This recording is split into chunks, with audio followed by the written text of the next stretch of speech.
Muy buenas tardes, ya estamos pasadas las 12, así que son las tardes. Es un honor presentarles a Antonio Bentué, teólogo, doctor en Teología y Ciencias de la Religión de la Universidad de Estrasburgo y profesor de la Pontificia Universidad Católica de Chile. Le damos una cordial bienvenida al profesor Bentué.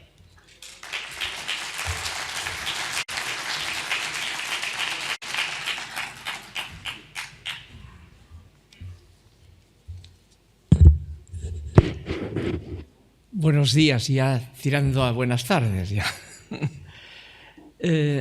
Yo, por honor al tiempo, ya que es demasiado proceso mental de integrar tanta información, voy a hacer una cosa breve y tengo el texto que entregué a los organizadores completo, pero voy a prescindir para no complicarme y así atenerme a la...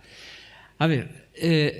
soy teólogo y, por tanto, tengo que hacer un enfoque teológico desde la teología al tema del desarrollo humano, ¿no? Para eso tomo como criterio los dos nombres que están en el título, qué es lo humano, y viendo lo que es lo humano, qué tipo de desarrollo debería ser, qué características debería tener para ser humano ese desarrollo, ¿no? En primer lugar, humano, como conocemos la palabra humano, humus en latín, ¿no? Proviene también de la palabra hebrea, que es bíblica, ¿no?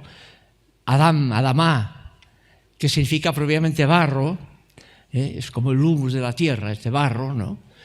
Somos de barro y la embarramos, ¿ya? Que va vinculado al barro, ¿no? Entonces, la primera característica es, ahora, al decir de barro, es un factor que está ahí en la realidad, frágil, es muy frágil, ¿ya? Pero somos existentes y no somos autónomos, nos encontramos en la existencia y eso es propio de lo que llamamos, en términos ya teológicos, sin querer, criaturas, somos criaturas humanas, ¿no? Y criatura, entonces pero somos unas criaturas especiales, ¿no? Porque el mundo, todos los entes son criaturas, todo lo que hay, la multiplicidad y que ha habido, vemos que la multiplicidad es criatural, ¿no?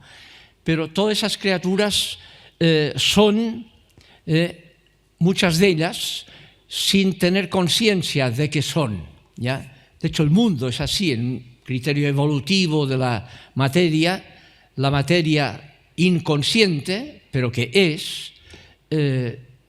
es previa a la emergencia de la conciencia. Eso marca una diferencia entre el ser, que compartimos todos los entes, todos los que ocupamos espacio-tiempo, por mínimo que sea, somos entes, pero emerge un momento en ciertos entes la conciencia de que son. Pasamos de ser a existir, o sea, a ser con conciencia de que somos, ¿no? Ese factor marca la diferencia radical, ¿no? En la tradición bíblica del Génesis, que todos conocen seguramente, ¿no? Es lo que marca la diferencia de las criaturas. Dios creó todo, son criaturas, pero de repente emerge una al séptimo día, ¿no? En la lectura del primer mito bíblico, ¿no? Que emerge a nuestra propia imagen y semejanza, dice. El ser humano es una criatura que tiene algo especial, que es la conciencia. Y eso es lo que nos hace sujetos. Y el concepto de Dios es un concepto de sujeto, ¿ya? No es el mundo objetivo que produce lo que no es, ¿no? Sino que hay un sujeto, como decía muy bien Einstein, ¿no? Lo más admirable del universo es que sea pensable, que yo, sujeto, pueda descubrir que todo está tan bien pensado sin tener ninguna conciencia de que es tan inteligente, ¿no? La inteligencia es la diferencia entre inteligencia y conciencia. La inteligencia es un proceso fáctico muy perfecto, ¿ya? Que cuando emerge a la conciencia se admira de lo inteligente que es todo, sin tener ninguna conciencia de que lo es, y por tanto ninguna decisión para hacerlo. Uno observa los astros, digamos, y aprende lo inteligente que es. De hecho, Einstein, cuando dijo eso, debió decirlo después de haber descubierto la teoría de la relatividad. Digo, pucha, ahora descubro lo inteligente que es, lo sutil que es este mundo sin tener conciencia de lo inteligente que es, ¿no? Esa pregunta lleva, claro, es un primer factor muy importante, ¿no? Que es, habrá una realidad de sujeto, de conciencia, que es lo que permite la libertad. Solo hay conciencia donde hay libertad. Si no hay conciencia, solo hay necesidad, procesos necesarios de causa-efecto, ya, por infinitos que sean, ¿no? Pero cuando emerge la conciencia, marca una posibilidad de ese ente objetivo, objetivo que es resultado de un proceso de causa-efecto, verificable por las ciencias, ¿no? Pasa a ser también un sujeto objetivado, consciente de que es, ¿ya? Y ahí viene la admiración de Einstein, ¿no? Ahora, entonces viene el tema por otro lado, y es que la conciencia de las cosas que son, vemos que son muy inteligentes, pero de repente nos choca, sobre todo en el mundo humano, cuando está en juego la libertad humana también, nos choca de que la realidad que está tan bien pensada, tan inteligente, de repente hace cosas tan mal pensadas, ¿no? Y surge la conciencia del mal. Todo lo que es bueno por el mero hecho de ser. El ser y el bien se identifica, pero captamos la conciencia, y solo la conciencia es capaz de captar que eso que es, y como tal es bueno, y es un hecho tal porque hay causas que lo determinan, no hay nada que sea al azar porque sí, eso que es así no debería ser así. Y descubrimos lo que es, o cosas que son, o actos de gente que hacen, que siendo, y como tal siendo bueno todo lo que es, porque es, ya es mejor ser que nada, ¿no? Si es algo positivo, ¿no? Ahora, ¿de dónde viene que eso que es lo vemos como malo? Porque captamos, comparamos que lo que es no debería ser así. Y eso llevará a Agustín y a otros, a definir el mal como carencia de bien, ¿no? El mal no es una substancia, lo que es bueno. El mal es un accidente de una substancia buena, lo que es, pero que es carente con respecto a una realidad que podría o debería ser. Cuanto más acentúas la conciencia de lo que debería ser y más lo contrastas con lo que de hecho es, peor te sientes en lo que eres, ¿ya? Te sientes carente. Eres, y eso está bueno, mejor nada, ¿no? Pero eres carente.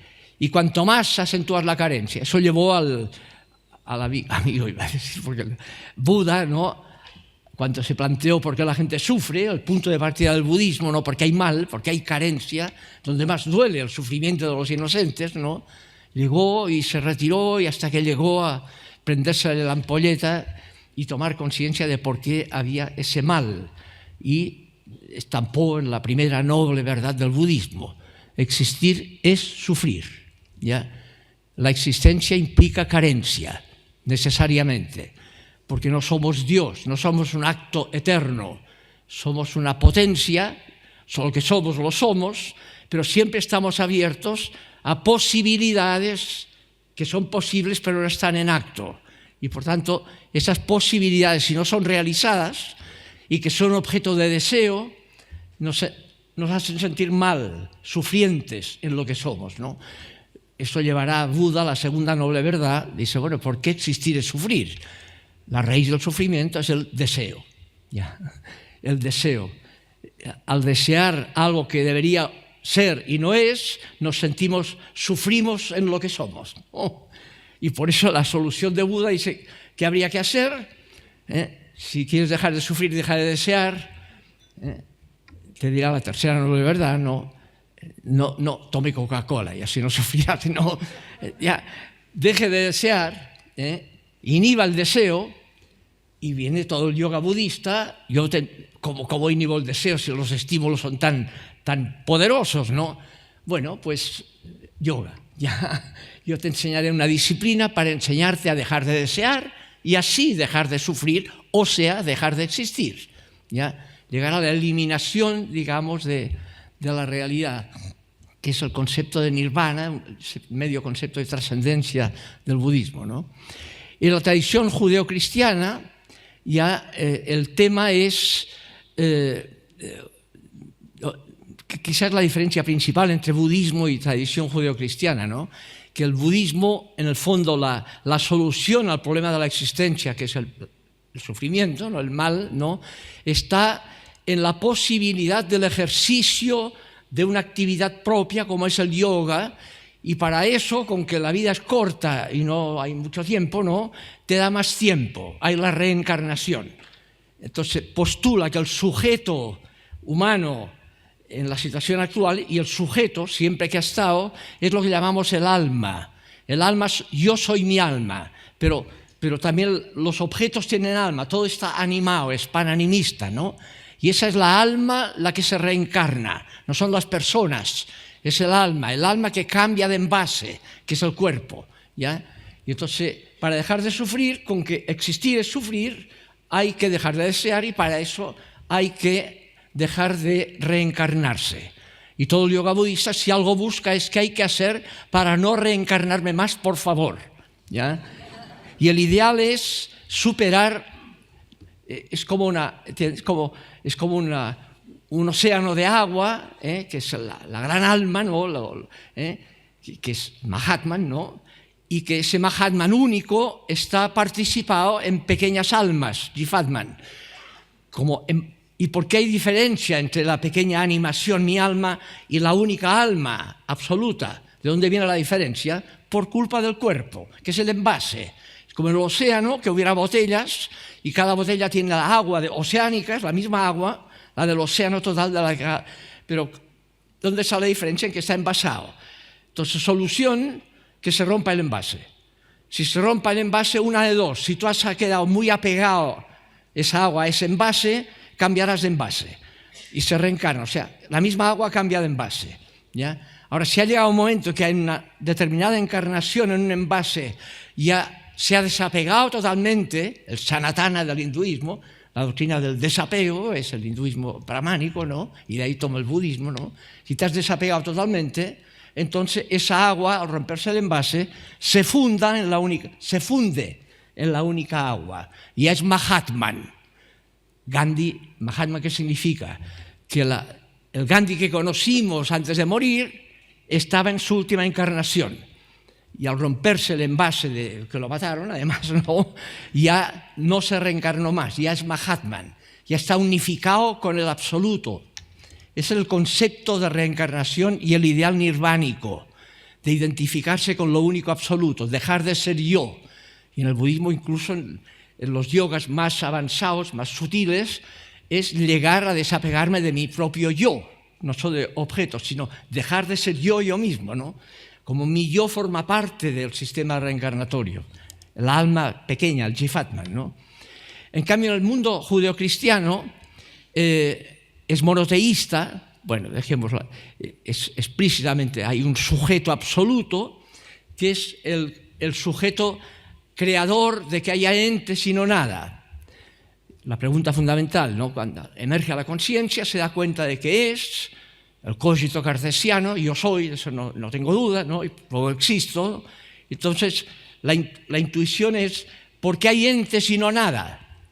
Porque hay y no hay, ¿no? Porque yo soy, o hay entes, ¿no?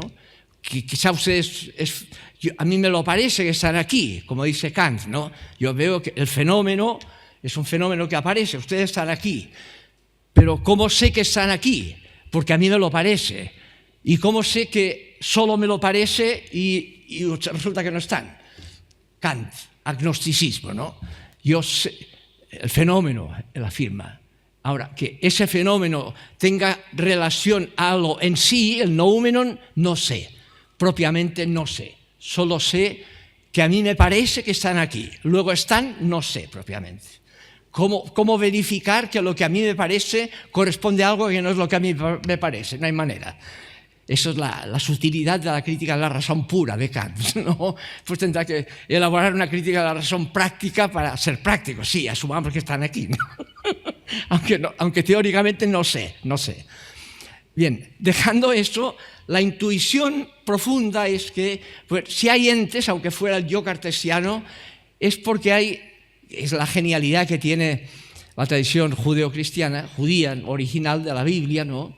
Ante la pregunta heideggeriana, ¿por qué hay entes y no nada?, ¿qué le diría el Éxodo en boca divina, ¿no? Éxodo 3:14. Hay entes y no nada porque yo soy.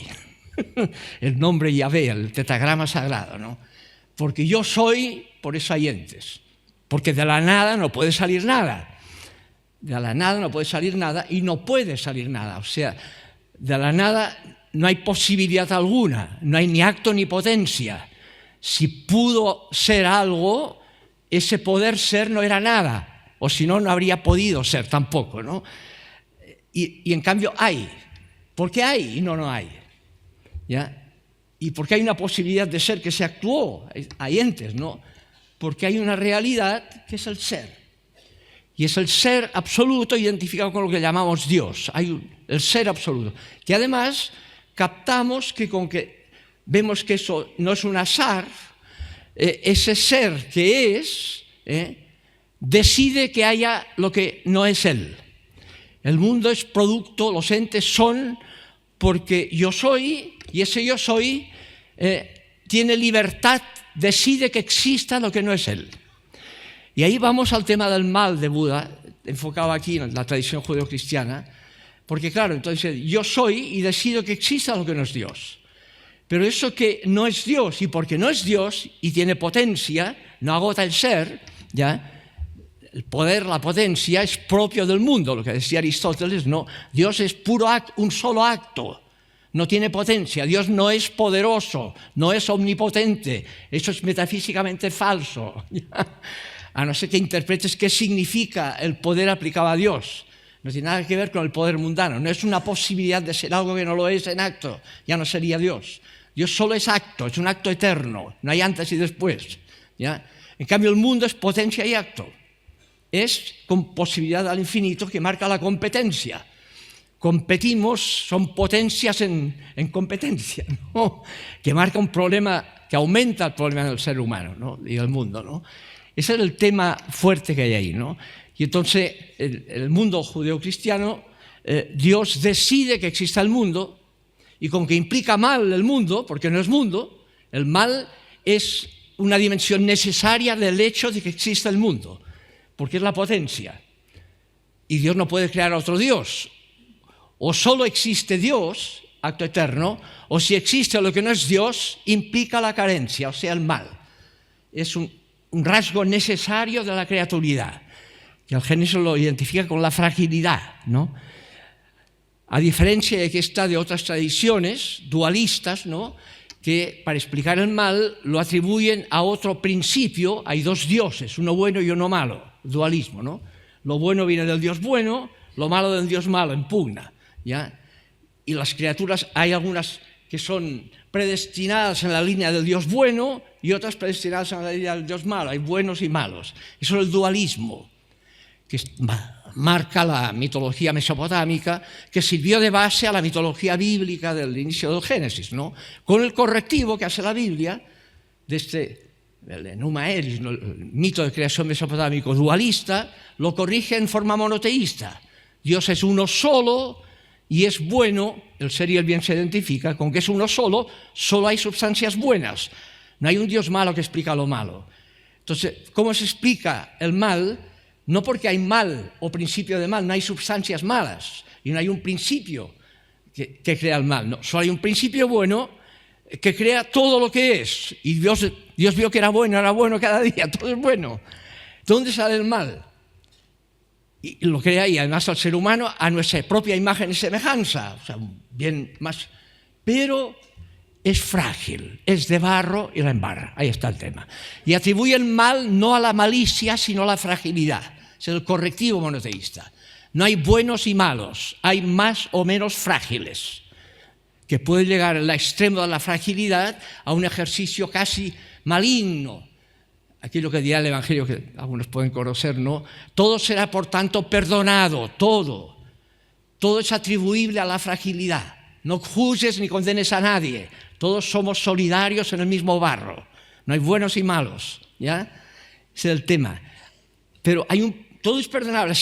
Incluso la blasfemia contra el Hijo del Hombre, dirá el texto de Marcos. Todo es perdonable, aunque no seas católico o protestante. Pero hay un pecado que no se puede perdonar ni en este mundo ni en el otro, dice ahí, que es el pecado contra el espíritu. O sea, el ir contra conciencia, a plena conciencia de que voy contra conciencia. El riesgo de una fragilidad que se extrema en la malicia. Ahora, tendrás que bajar el burro. La tradición católica, y es genial eso, no lo comprendió así Lutero, si lo habría comprendido no lo habría rechazado, no porque es genial, que es la categoría teológica de purgatorio. En el extremo, la posibilidad de que a la luz de lo único absoluto, que es la muerte por el otro lado, la apertura a lo eterno, ¿no? Comparando lo que es esa realidad como realidad, mira que me duele todo lo que no ha tenido relación con eso. Ese me duele es lo que llamamos purgatorio, ¿no? El contraste entre la carencia propia y lo que podía o debería ser. Y eso marca, lo que dirá Pablo, ¿no? Todos pasarán por el fuego, aunque todo será perdonado.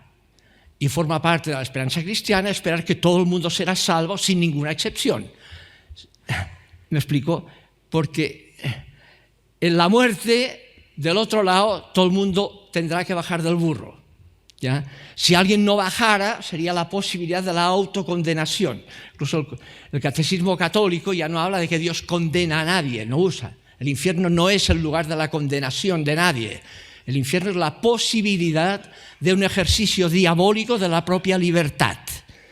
La posibilidad autocondenatoria de decidir autónomamente a plena luz de lo que es el bien, la realidad. Si alguien a la luz de lo que Dios es prefiere su autonomía a la teonomía que me salva, se autocondena sintiéndolo mucho Dios, digámoslo así. Es un dogma de posibilidad, no es el anticipo de que hay o habrá condenados. Eso no forma parte de la esperanza de la fe cristiana. La esperanza es que Dios, al final, en el omega de Dios, todo se identifique en el único absoluto del ser, que es bueno y solo bueno. Y deja de existir lo diabólico y los pobres diablos, ¿ya? Que ya un padre de la Iglesia Orígenes había planteado que en algún momento las criaturas diabólicas, si es que existen, tienen también que pasar del purgatorio al cielo. Y postulaba el final de los condenados en el infierno, los mismos demonios, ¿no? Y por tanto planteaba una interpretación distinta de lo diabólico. Lo diabólico es una posibilidad de nuestra libertad. No son los personajes que ya la embarraron y ya están ahí achicharrándose siempre que nos van tentando. Nos autotentamos. Y ahí está el otro aspecto que quería destacar, ¿no? Sobre el ser humano, ¿no? Que está del 2 al capítulo 11 del Génesis, es la gran antropología bíblica, ¿no? Y ahí aparece ese personaje, Adamá, con Eva, que es un solo personaje. Eva es también Adán. Y ambos son de barro, la embarran, ¿no? Adamá, ambos, unos ish y otros isha. Unos son varones y otros hembras. No son Adán y Eva, ¿no? Todos son Adán, pero uno es masculino y otro femenino.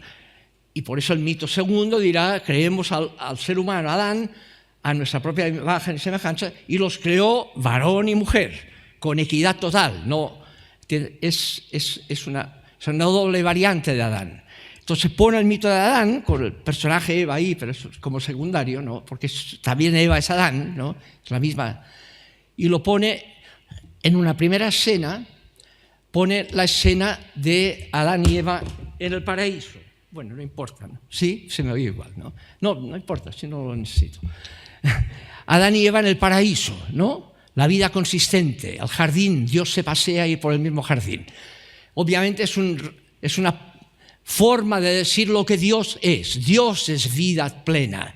Dios, y solo Dios es vida plena. Y pone Adán en el jardín, en la realidad propia de Dios, con vida plena, en el paraíso.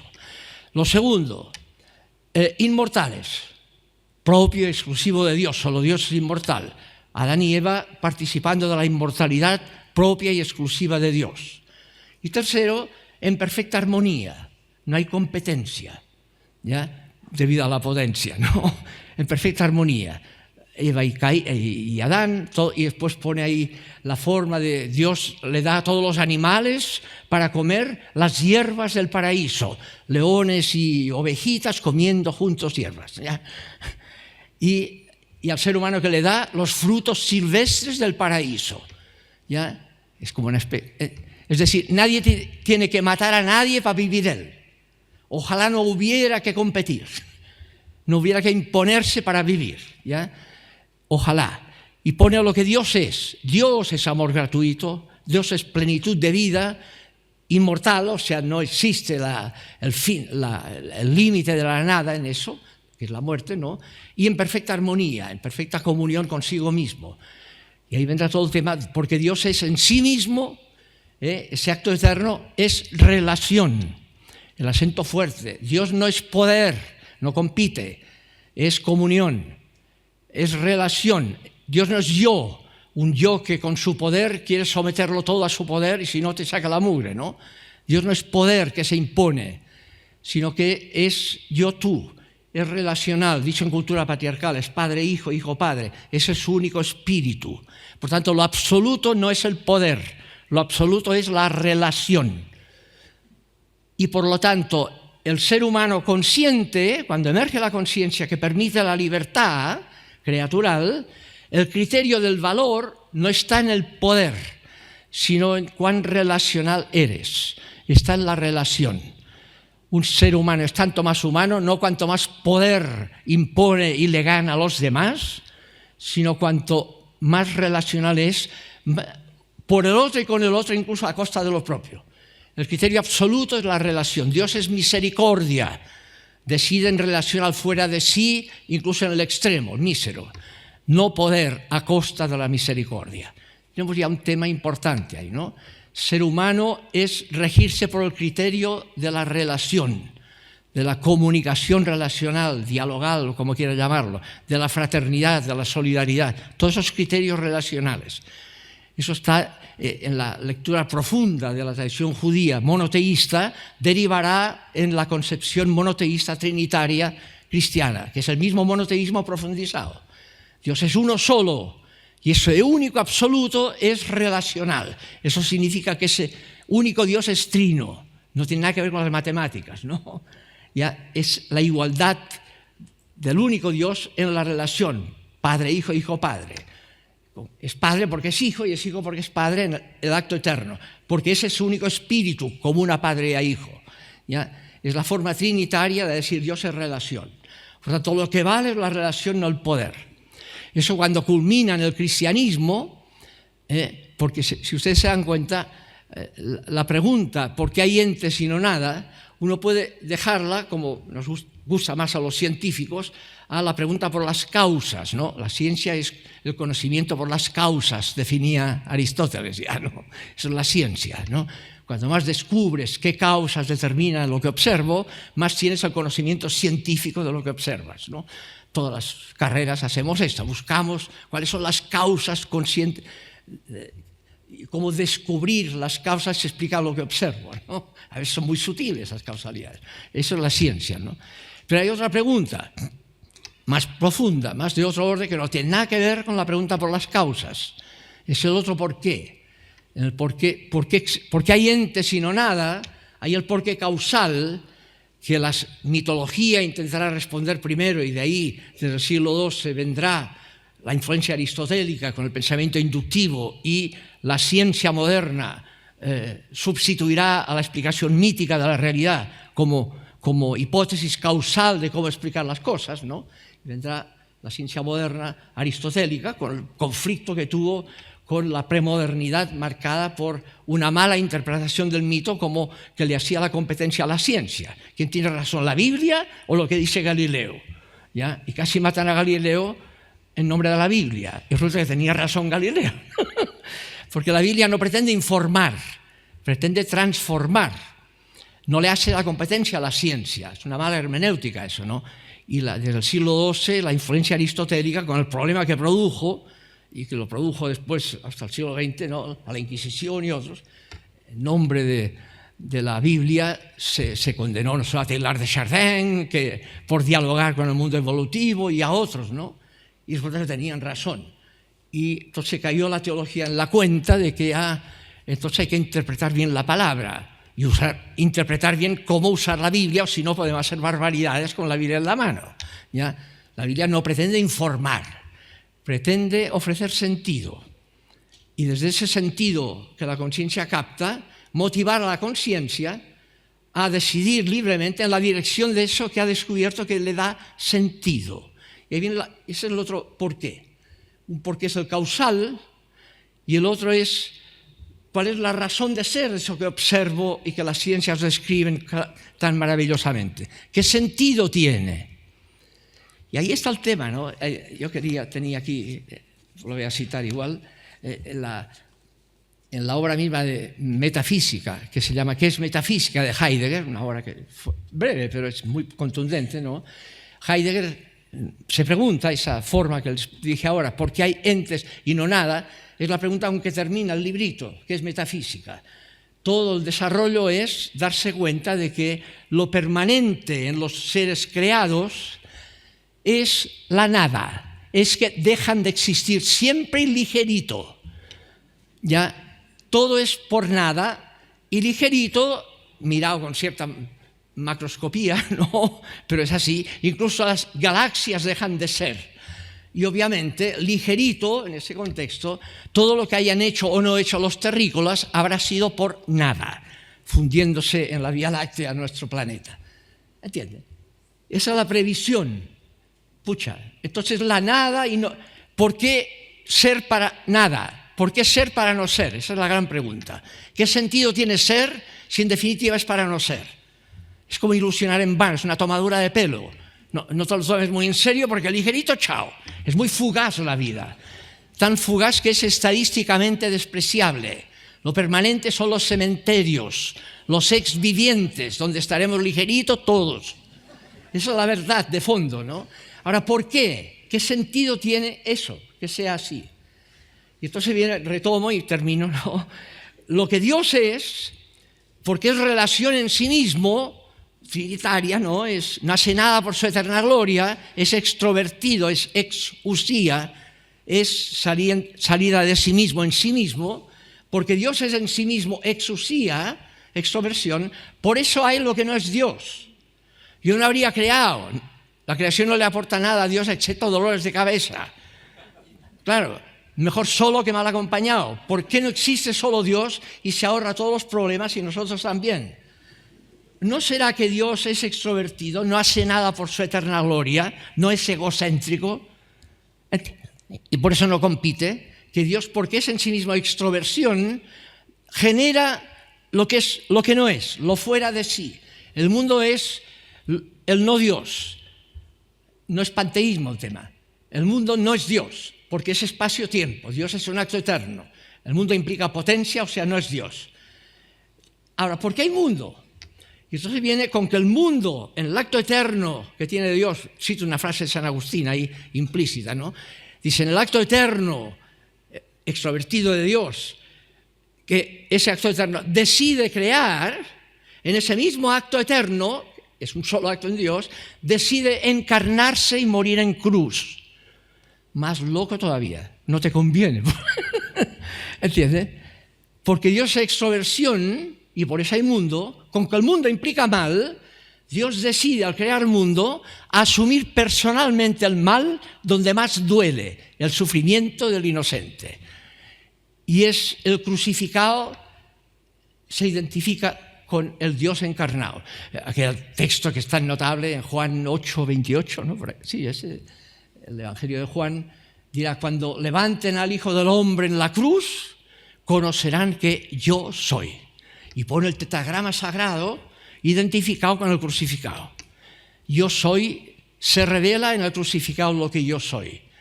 Yo soy solidario en la víctima y por tanto donde haya víctimas ahí estoy yo. No donde hay victimarios que por ejercicio de su poder producen víctimas. Yo no soy poder, soy misericordia. Lean esta línea y termino, va a terminar bien, el Evangelio de Mateo, la última parábola que pone, la forma analógica de decir lo que Dios es y por tanto cuál es el criterio de la libertad. Y termino con esto porque aquí vendría todo el capítulo del desarrollo humano. El desarrollo humano tiene que ver con la consecuencia de lo que Dios es. Dado que Dios es eso, ¿dónde hay desarrollo humano? Coherente con lo que Dios es. ¿Dónde hay eso? Y ahí está, es el criterio para ver el correcto desarrollo humano, cuánto humaniza o cuánto deshumaniza, porque es en función del poder y no de la alteridad relacional. Ahí está el famoso texto de Wittgenstein, un gran filósofo del lenguaje, uno de los grandes, ¿no? Aunque lo pone en latín el título original, ¿no? Tratados lógico-filosóficos, ¿no? Cuando llega a analizar los diversos tipos de lenguaje para comprender al ser humano por su lenguaje, ¿no? Comprender quiénes somos, llega al penúltimo capítulo, el capítulo 6, termina el capítulo 6 con aquella expresión que les cito aquí, dice aquí, que el ser humano, aquí está, el sentido, Wittgenstein, el sentido del mundo, el por qué hay mundo, no la causa, sino el sentido, la razón de ser, ¿qué razón de ser tiene el mundo? El sentido del mundo debe quedar fuera del mundo. Los hechos son solo hechos, hay facticidad. ¿Cómo fundo el deber ser si las cosas son como son? Si todo funciona por selección natural, competitivamente, ¿por qué tengo que amar al otro si no me conviene? Entonces, es lo que dice la modernidad. Si Dios ha muerto, como fundamento de lo ético, si Dios ha muerto, ¿en qué queda el fundamento de la ética? Es la voluntad de poder. Nietzsche tiene toda la razón. Si Dios no es, como se la dio ya un año antes Dostoyevsky en Los hermanos Karamazov, si Dios no existe, todo está igualmente permitido. Dios ha muerto y, por tanto, ¿cuál es el criterio ético ahora? La voluntad de poder. Así funciona la naturaleza, selección natural. Y mala suerte ser sardina nomás, o cordero. Ahora, reconoce Nietzsche, los corderos tienen la posibilidad de juntarse y juntos hacer la metamorfosis del cordero en león. Muchos corderos juntos capaz que esquiven al león, incluso lo maten. ¿Ya? O las sardinas con el tiburón, ¿no? Pero todo es cuestión de voluntad de poder. En eso Nietzsche está de acuerdo con Marx. Es la voluntad de poder el criterio. Dios ha muerto, la voluntad de poder. Sea de una aristocracia aria que se siente identificado con el superhombre, Nietzsche, o sea la voluntad de poder de trabajadores del mundo unidos, y unidos tenéis el poder. Le ganáis al superhombre. O sois superhombre vosotros, ¿no? Y el manifiesto del Partido Comunista coincide al grito de Zaratustra solo que cambiando de sujeto, de la aristocracia a la democracia, ¿no? ¿Entienden? Ese es el tema. Y ahí es donde está el Wittgenstein. El sentido del mundo debe quedar fuera del mundo, no hay trascendencia, si Dios ha muerto. Y entonces dice, por lo tanto, tampoco puede haber ética, proposiciones de ética, dice. Las proposiciones no pueden expresar nada más alto, un fundamento más allá de lo fáctico. La ética es trascendental, dice. Si no, tienes que es lo que ha pasado en nuestro problema ético actual, Fernando Savater, que vino aquí, la ética como amor propio, dice, las éticas postmodernas, que llama Fernando Savater, un gran profesor, estuvo en Chile también hace años, ¿no? En su libro Ética como amor propio, déjate de teorías sobre amar al otro. No, si nadie ama al otro, nos amamos a nosotros mismos. Las hormonas son egocéntricas. Trata que desde ahí a ver qué hacemos con los demás, cómo lo hacemos. Pero fundemos la ética en el amor propio, que es lo que hay, en la voluntad de poder propio. ¿Ya? Y entonces vendrá en esa línea Adela Cortina, que también estuvo aquí en Chile hace tiempo, que ha elaborado un intento de fundar la ética en la autonomía, que es lo que llama él la ética de mínimos consensuados. ¿Cuál es el criterio? Pongámonos de acuerdo en mínimos. Pero hoy, ¿qué tenemos? Que los mínimos de la ONU han entrado en crisis. Si alguien tiene poder y se puede saltar los mínimos y se la puede, adiós consenso de los mínimos, no nos sirve. La ética es trascendental. Ahora, y ahí viene el tema, ¿cómo recuperamos ese concepto de Dios que ha muerto y darnos cuenta lo que hace el Génesis? Y termino con esto, y perdón. La segunda escena del Génesis que dije, ¿qué hay?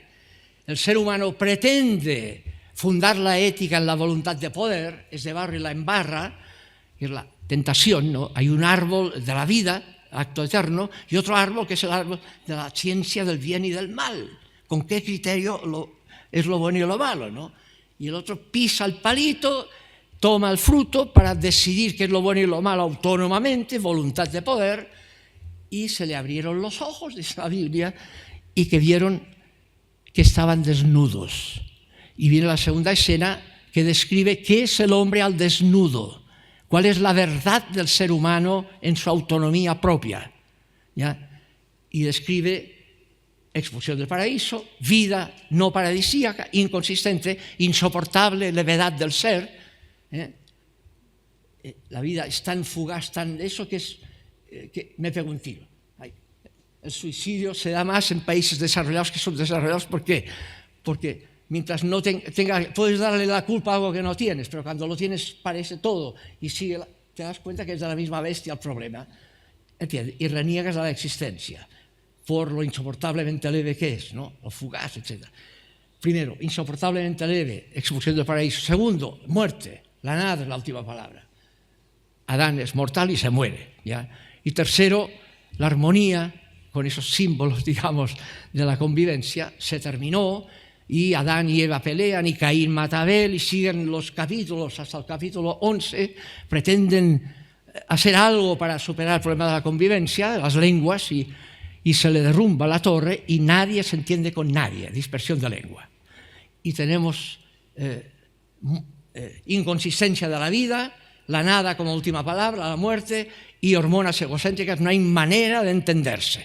La competencia no resuelve el problema, ¿ya? Produce más muertes, nos hace peor, ¿no? Y ese es el diagnóstico. Y termino para terminar bien. Viene después la misma Biblia, genialmente, es el bloque mítico. El mito es la verdad expresada míticamente. El mito es genial, los mitos son geniales, son buenos, ¿no? Porque no son inventados por alguien que genialmente inventó, como un literato que inventó el mito, ¿no? No, los mitos son anónimos porque es el resultado genial, sabio, de la historia acumulada. La evidencia histórica acumulada se sintetiza en el mito. Todos somos Adán y Eva. Lo que pinta el mito ahí es tan verdad que soy yo que está representado míticamente ahí, ¿no? Ahora, para no terminar mal, ese es nuestro diagnóstico. Si confiamos en la autonomía, hoy día es capaz que nos autodestruyamos por culpa de la ciencia y la técnica, ¿entiendes? Y con la inteligencia artificial más. No garantiza que tenga sentido la inteligencia. Puede ser todo absurdo, aunque sea muy inteligente, ¿ya? Sin sentido. Y el problema es el sentido. El riesgo de absurdo es la angustia, el sentido es la felicidad. Si no hay sentido, es imposible la felicidad, aunque tengas todos los placeres del mundo. No tiene nada que ver con la felicidad. ¿Entiendes? Entonces, el sentido es, podemos ser felices, podemos descubrir un sentido convincente que corresponda a algo que no me lo invento, ¿ya? Esa es la búsqueda de sentido. La búsqueda de Dios es la búsqueda de qué sentido tiene la existencia, ¿ya? Que en sí misma tiene el riesgo de no tener sentido, ser todo por nada. ¿Entiendes? Expulsión del paraíso, muerte y sin armonía posible. Pero viene la Biblia, retoma la esperanza, que es la diferencia de esperanza y expectativa. La esperanza se funda en lo que Dios es. Si Dios no es, puede haber muchas expectativas, pero no hay esperanza. Puede haber muchos procesos inteligentísimos y eso, pero sin razón de ser. En definitiva, por nada. Absurdamente, es el riesgo tremendo, ¿no? Aunque vayamos a la luna, el sentido no está garantizado por la ciencia, puede todo haber sido por nada, y podría leer a Heidegger cosas notables que tiene ahí. Entonces pone la Biblia la esperanza. Dios irrumpe en la vida de un nuevo Adán, o sea, de cada uno de nosotros, todos somos Abraham también, capítulo 12 del Génesis, ¿no? Irrumpe la vida de Abraham para prometerle 3 cosas que tienen que ver con las 3, un minuto, sí, termino la frase, prometerle las 3 problemas de vida, muerte y convivencia, ¿no? Le promete una tierra que la tendrá por su descendencia, que es la inmortalidad de Abraham, porque quiere ser su Dios, yo seré tu Dios, tú serás mi pueblo. Quiere ser comunión con el ser humano, que es lo que Dios es, comunión, relación comunional. Y le promete las 3 promesas, que es el hilo conductor de toda la Biblia, de toda la esperanza. Lo que Dios es prometido al ser humano como don gratuito. Y esa es la figura de Abraham, lo que Dios prometió a los padres, que en el cristianismo culminará en el amén de Dios, al cumplimiento fiel de lo que prometió a los padres, se cumple en lo que significa Jesús según el cristianismo. ¿Y qué se cumple en Jesús? ¿Qué celebra el cristianismo? ¿Cuál es la fe cristiana? El cumplimiento de las promesas hechas a Abraham, como en lo que significa Jesús.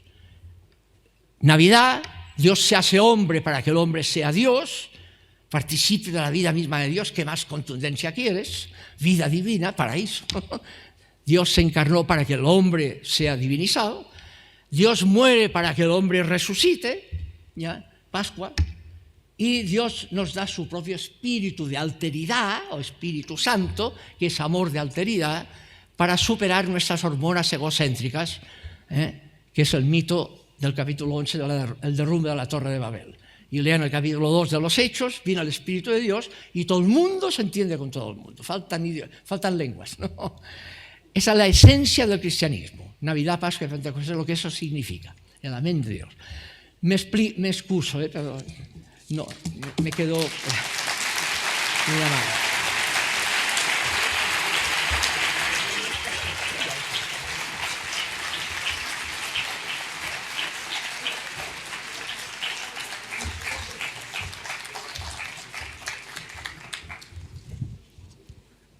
Muchas gracias, profesor Ventué. Para comentar la exposición de Antonio Ventué, quiero presentarles a Matías Kerr, licenciado en Medicina de la Universidad del Desarrollo, magíster en Estudios Políticos y doctor en Filosofía de la Universidad de los Andes. Bienvenidos, Matías.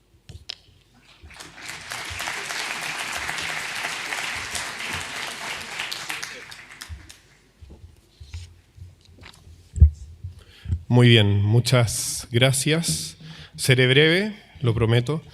En primer lugar, quisiera comenzar por agradecer, por supuesto, a la organización de Exponencial y especialmente al profesor Pablo Vial por la invitación. Siempre es bueno volver acá a la universidad donde tuve unos grandes años como estudiante, conociendo y aprendiendo mucho y encontrarme con maestros y amigos. Y por supuesto quiero agradecer también al profesor Ventué por su hermosa conferencia. El profesor Ventué ayer me advirtió que quizás iba a hablar de muchas otras cosas que no estaban en su conferencia original y así fue efectivamente. Y yo solamente quisiera destacar una cosa que realmente me admiró escuchándolo, que es, el profesor Ventué me comentaba ayer en una comida, es el profesor con más años de antigüedad en la Universidad Católica, más de 50 años de profesor en la Universidad Católica, y ver a un profesor de más de 50 años con esa pasión es muy impresionante. Muy, muy impresionante. Dicho eso, voy a dividir mi comentario muy breve en 3 puntos. Quisiera referirme primero a la conferencia como una fuente de esperanza que nos convoca a todos. Segundo, destacar el valor, el papel de la trascendencia como un elemento clave para el desarrollo humano. Y en tercer lugar, referirme a algunos problemas o desafíos contemporáneos que nos empujan hacia un reduccionismo del ser humano y sobre los cuales la conferencia del profesor Ventué me parece que ofrece luces valiosas. En primer lugar, entonces, sobre la conferencia como portadora de esperanza. Creo que es una conferencia que es, como digo, portadora de esperanza, porque creo que es expresión de esperanza, signo de esperanza, pero también una exhortación, una invitación que nos convoca a todos. Me parece que esto es así en particular por 2 motivos. Primero, por la belleza de las palabras, de los contenidos de la conferencia del profesor Ventué, y en segundo, por su exhortación a la paz, sobre la que no alcanzó a referirse tanto en la conferencia, pero yo sé que estaba en su intención y en los trabajos que ha hecho. Sobre su belleza, me parece que el profesor Ventué nos ha regalado una conferencia realmente bella Y como sabemos, la verdadera belleza atrae, convoca a personas diferentes, con distintas ideas e identidades, y las mueve hacia el bien. Y todo eso es un signo de esperanza, es una razón para creer que se puede mover a las personas hacia un desarrollo humano auténtico, porque ese horizonte es bello y esa belleza es capaz de atraerlos. En este sentido, conviene recordar otra frase de Dostoyevsky en su otra obra, El idiota, donde dice esa frase que a mí siempre me ha parecido profética: la belleza salvará al mundo. No se trata simplemente de una conclusión estética, sino que de algo que está enraizado en la profundidad del bien y de la verdad que hay en la conferencia del profesor Ventoux. En segundo lugar, la conferencia me parece que es una invitación y una exhortación a la esperanza, porque es una invitación y una convocatoria a la paz, ¿no? La paz como criterio de progreso de los pueblos y del mundo, una paz auténtica que convoca y que une, que es invitación al diálogo, al encuentro y a la relación y no a la dominación. En ese sentido, no me parece casual que la conferencia del profesor Ventoux y su carácter de esperanzadora se enmarque dentro del Jubileo de la Esperanza convocado por el Papa Francisco antes de su partida a la Casa del Padre. Y me parece especialmente revelador un concepto que el profesor Ventoux alcanzó a mostrar, que es el del señorío divino y el señorío humano y cómo están conectados, ¿no? Que el señorío humano no sea una dominación de unos sobre otros, una imposición de unos sobre otros, sino que participación en la tarea creadora de Dios, que es una tarea de amor, y en la tarea sacrificial de Cristo, que es una tarea de amor también. Esto me parece que es particularmente especial, o sea, especialmente importante en los tiempos actuales que corren, tiempos de guerra, tiempos de conflictos políticos, tiempos donde los rivales políticos se identifican unos a otros como enemigos. Creo que esta invitación a la paz y al diálogo es particularmente importante y esperanzadora. En segundo lugar, quisiera enfatizar el papel de la trascendencia, esta ética trascendental a la que se refirió el profesor Ventoux, ¿no? Primero, sobre la invitación al diálogo interreligioso, me parece que por supuesto es algo muy valioso y que lo único que agregaría a eso es que el diálogo interreligioso siempre tiene que ser con mucho respeto hacia la fe de los demás y también a la fe propia, y eso implica no claudicar o no entibiar la propia fe o sus creencias por hacerse aceptable a los demás, ¿no? En ese sentido, me parece que el discurso de Benedicto XVI en Ratisbona, el 2006, fue particularmente lúcido respecto a la importancia de que todas las religiones pasen por el crisol de la razón, la fe y la razón se encuentren y eso purifique a todas las religiones de elementos particularmente violentos o virulentos que puedan tener en su interior, como el profesor Ventoux de hecho hizo referencia respecto a la interpretación bíblica, por ejemplo, ¿no? En segundo lugar, que no hay que olvidar que el desarrollo humano, como lo entiende al menos la teología cristiana, y lo dice Gaudium et Spes en su número 22 del Concilio Vaticano II, es un desarrollo hacia la figura de Cristo, y esto me parece importante hacerlo notar no solamente como un sentido restrictivo, algo que sea solo para los cristianos, sino que Cristo, al ser verdadero Dios y verdadero hombre, al ser también un hombre, nos convoca a todos y nos puede inspirar a todos, incluso si no tenemos fe en Él particularmente, ¿no?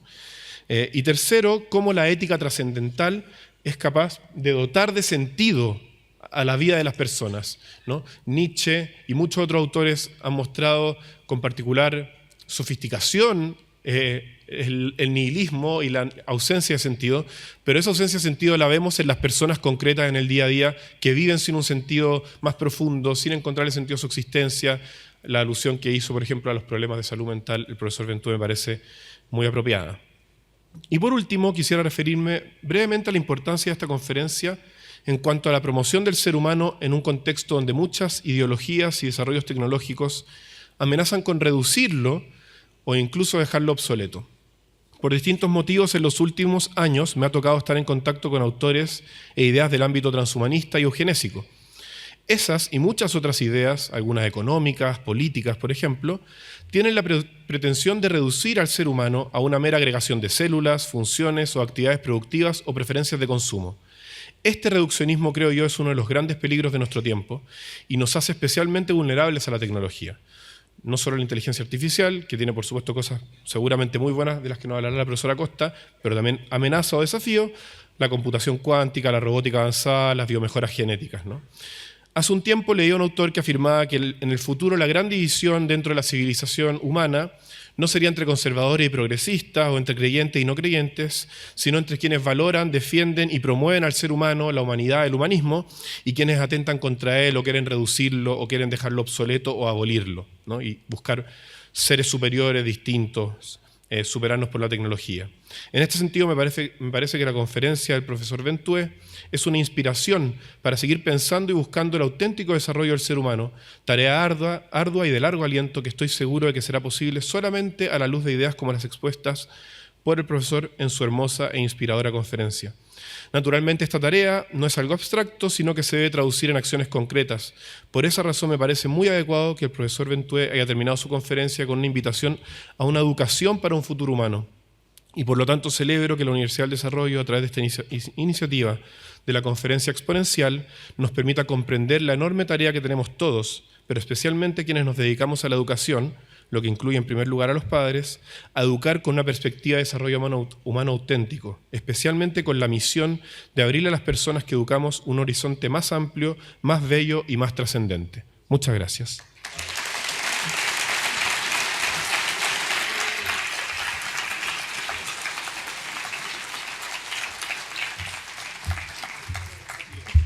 Muchísimas gracias, Matías. Para continuar, tengo el agrado de presentarles a Flavia Costa, licenciada en Ciencias de la Comunicación, doctora en Ciencias Sociales y profesora de la Universidad de Buenos Aires y la Universidad Nacional de San Martín. Es investigadora del Consejo Nacional de Investigaciones Científicas y Técnicas, dirige el Observatorio de Tecnología, Sociedad y Ecosistemas Digitales de la Universidad de Buenos Aires y coordina, junto con Wolf Bongers, la Diplomatura en Inteligencia Artificial y Ciencias Sociales de Claxo. Por favor, demos una cordial bienvenida a la doctora Costa.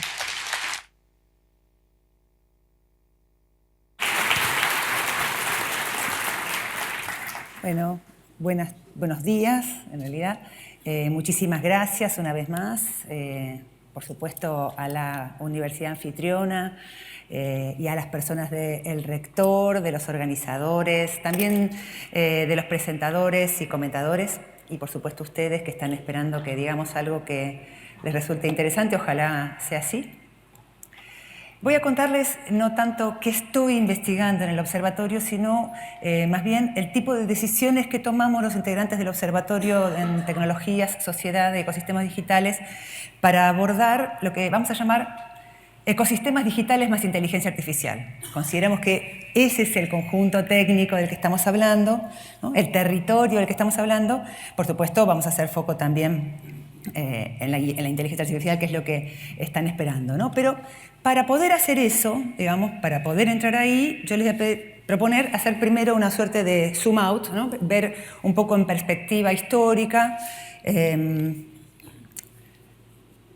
cómo llegamos hasta aquí, ¿no? ¿Dónde estamos, ¿no? ¿Dónde estamos efectivamente? En el libro que ven allí, que está publicado a fines del año 2021, es decir, tiene ya sus años, se escribió, lo escribí durante la pandemia, los primeros meses de la pandemia, propongo que estamos habitando una época, el tecnoceno, digamos, una época marcada por el hecho de que los vivientes humanos somos agentes de la escala Tierra, somos agentes geológicos, somos activos, ¿no? Agentes de lo que sería la historia natural, lo que hasta hace relativamente poco tiempo era para nosotros una suerte de telón de fondo, de escenografía, ¿no?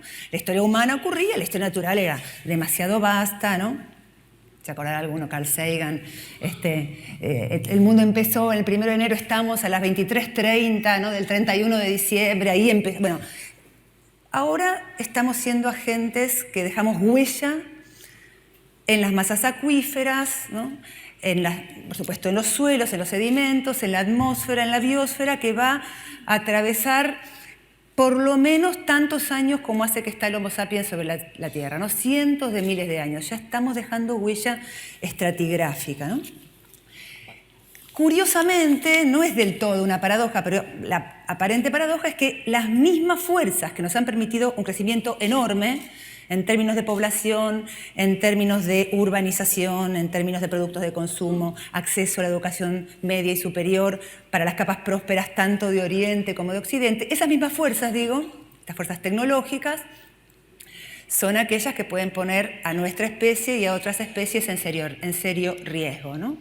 El desencadenamiento de estas energías inhumanas, estos poderes inhumanos, decimos nosotros, ¿no? Pero estas fuerzas de altísima intensidad y altísimo riesgo, insisto, tienen esta figura para nosotros, que por supuesto es un poco discutible, pero me parece que para este contexto sirve muy bien, del fármaco, ¿no? Según la dosis, estas tecnologías pueden ser un gran remedio o pueden llegar a ser una suerte de veneno, ¿no? Y me refiero a tecnologías de altísima intensidad como la energía nuclear, ¿no?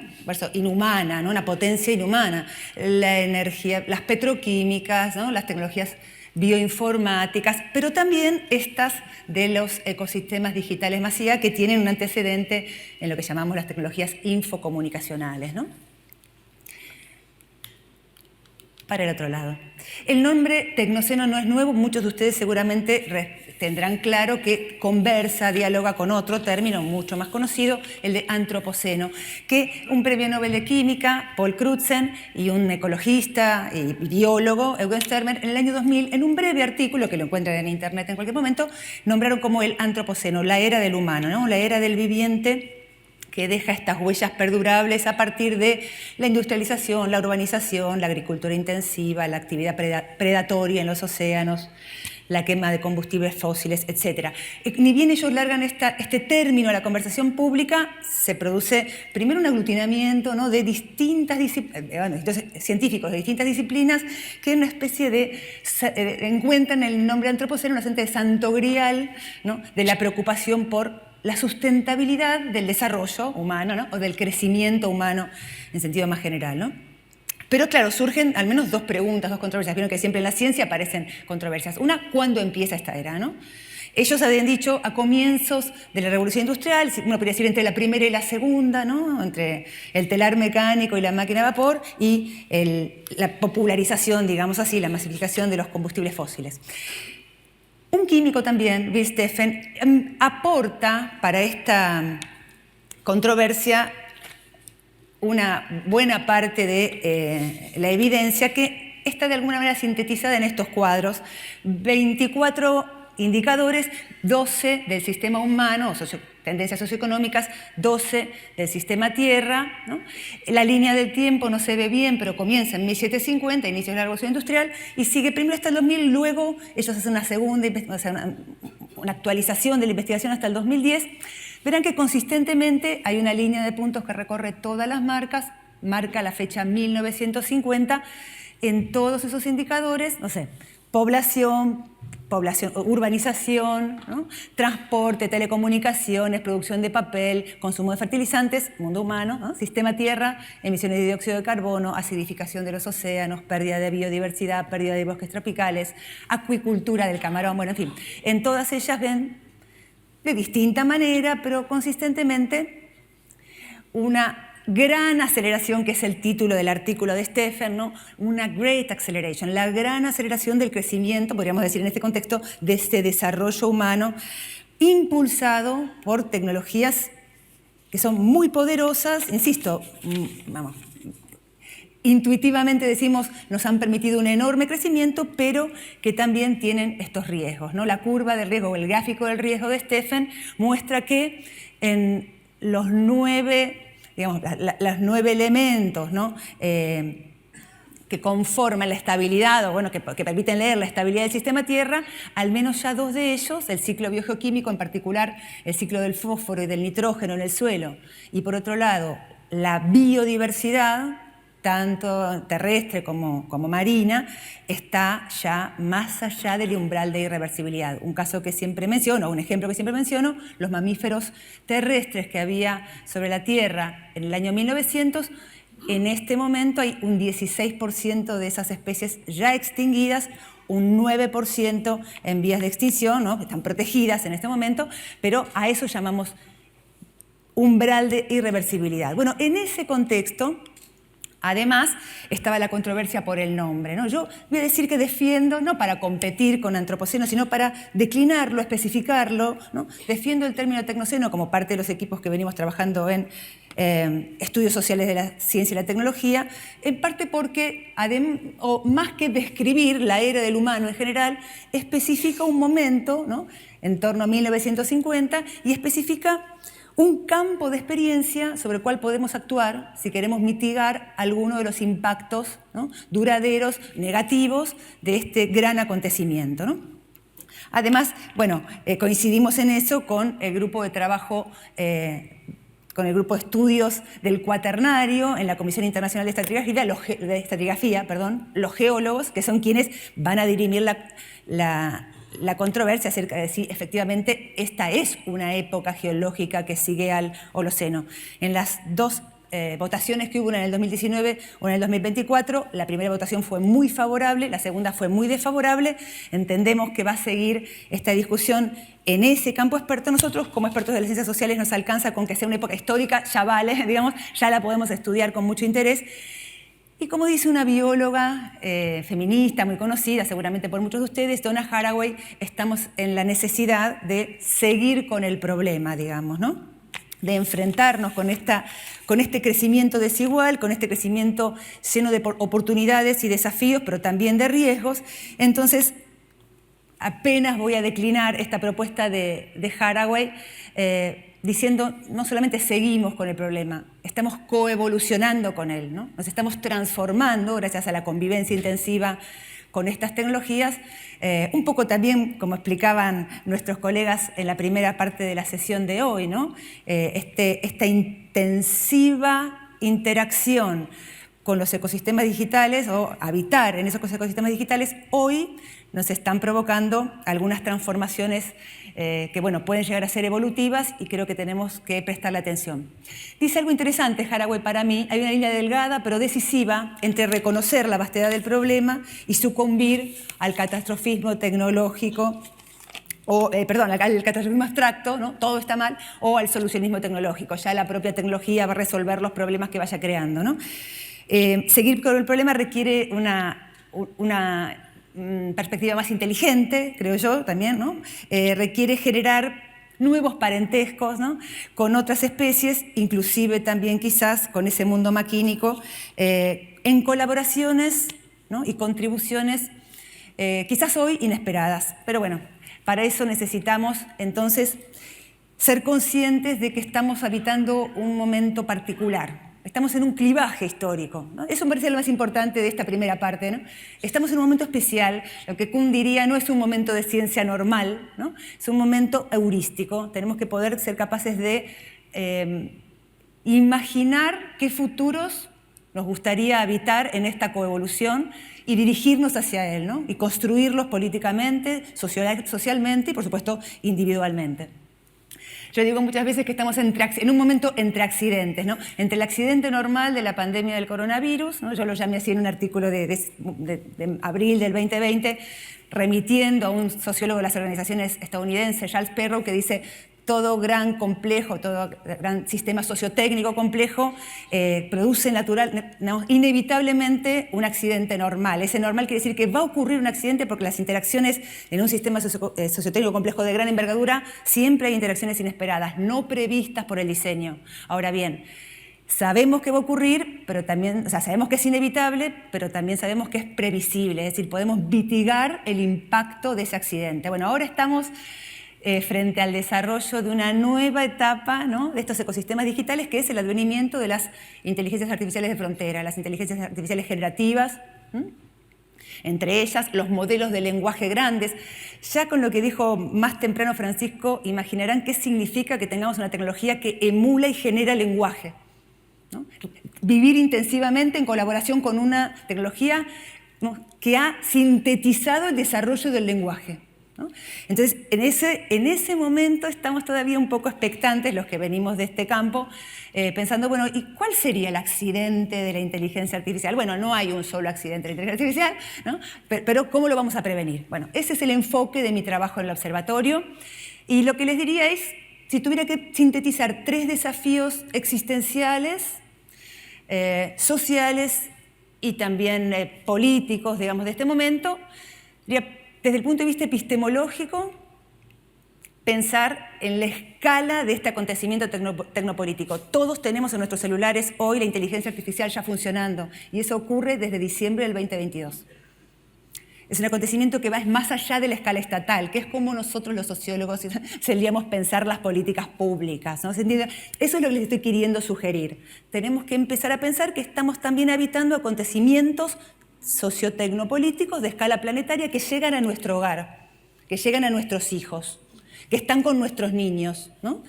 Por otra parte, bueno, la cuestión de la gobernanza, y si quieren, sí, lo más específico, a lo que nos tenemos que dedicar con fuerza los que trabajamos en esto. En tercer lugar, me parece que Antonio me precedió muy bien en este sentido, la pregunta, yo la digo con mi campo, ¿no? Pero bueno, la pregunta ontotecnopolítica. Estas políticas tecnológicas están también empujando a nuestra ontología. Nos están empujando a una autotransformación por vía tecnológica.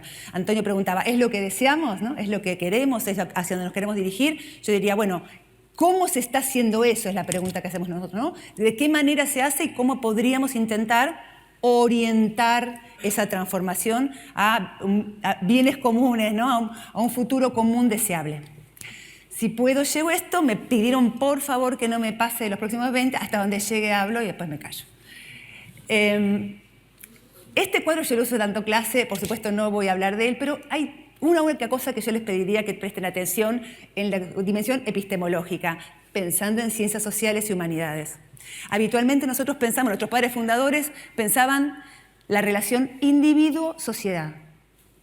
El problema era la relación entre los derechos individuales, si quieren, por decirlo así, una forma de decirlo, entre los derechos individuales, las libertades individuales, la capacidad de desarrollo humano de cada una de las personas, y por otro lado, lo social, en parte como limitación, pero en parte también como propulsor de cambios colectivos, ¿no? Quiere decir, también como fuerza colectiva de proyectos comunes que vamos dándonos y que permiten también la transmisión generacional. Perfecto.